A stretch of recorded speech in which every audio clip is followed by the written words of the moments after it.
इसके बाद तो बीजेपी खेमे में खुशी की लहर दौड़ पड़ी। आज सुबह सुबह संसद परिसर में एनडीए संसदीय दल की बैठक का आयोजन किया गया। इस बैठक में एनडीए सांसदों की ओर से भारत अमेरिकी व्यापार समझौते के लिए प्रधानमंत्री नरेंद्र मोदी का जोरदार स्वागत किया गया। बाकायदा पीएम मोदी को एक बड़ी सी माला पहनाकर, बड़ा सा हार पहनाकर सम्मानित किया गया। इस दौरान सभी एनडीए सांसदों ने पीएम मोदी को इस ऐतिहासिक डील के लिए बधाई दी।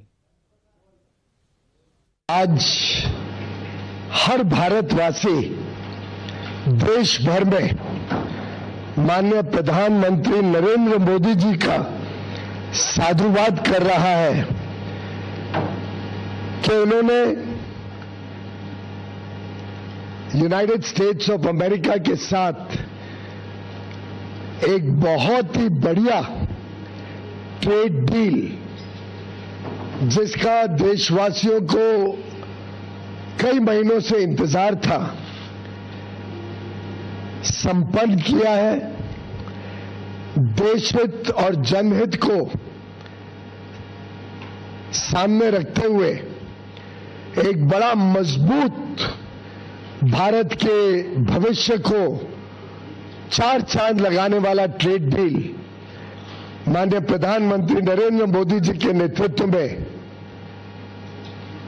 कल रात फाइनलाइज किया गया है। कल जिस तरीके से अमेरिका के साथ भी जो विपक्ष एक बड़ा हथियार बना के फिरता था कि आपकी वैश्विक कूटनीति, डिप्लोमेसी आपकी नहीं काम कर रही है, पर प्रधानमंत्री जी ने धैर्य, संयम रखते हुए देश दुनिया को तो बताया, विपक्ष को भी मौन रहकर एक करारा जवाब देने का काम किया कि आप शांति से, संयम बरतते हुए भी आप विपरीत से विपरीत परिस्थितियों का समाधान आप ढूंढ सकते हैं।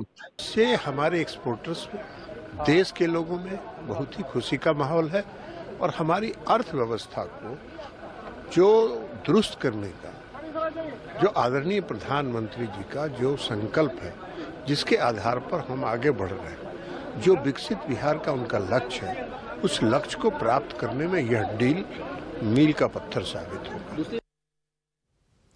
यानी बीजेपी से लेकर एनडीए में शामिल तमाम सत्ताधारी पार्टियां और मंत्री इस डील से गदगद हैं। लेकिन यह डील किस तरह हुई है और यह डील हुई कैसे है, इस डील में क्या क्या है, हमें कुछ नहीं पता। क्यों? क्योंकि भारत सरकार की ओर से अब तक इस डील को लेकर बिंदुवार कुछ भी सार्वजनिक नहीं किया गया है, यानी पॉइंट बाय पॉइंट नहीं बताया गया है। हमारे पास डील के बारे में जो सबसे बड़ा अधिकृत सोर्स है ऑफिशियल, वो है ट्रंप का सोशल मीडिया पोस्ट, जिसमें उन्होंने सारा कुछ लिखा है, जिसमें उन्होंने साफ साफ दावा किया है कि पीएम मोदी से फोन पर उनकी बातचीत हुई है और रूस से तेल नहीं खरीदने समेत अमेरिका से व्यापार को लेकर पीएम मोदी ने सहमति जताई है। आज सुबह भारत के प्रधानमंत्री नरेंद्र मोदी से बात करना मेरे लिए सम्मान की बात थी। हमने ट्रेड और रूस यूक्रेन युद्ध समेत कई मुद्दों पर चर्चा की। पीएम मोदी ने रूस से तेल की खरीद बंद करने पर सहमति जताई। भारत अब अमेरिका से ज्यादा तेल खरीदेगा। इसके अलावा वेनेजुएला से तेल खरीदने की संभावना पर भी बात हुई। इससे यूक्रेन में चल रहा युद्ध खत्म करने में मदद मिलेगी, जहां हर हफ्ते हजारों लोगों की जान जा रही है।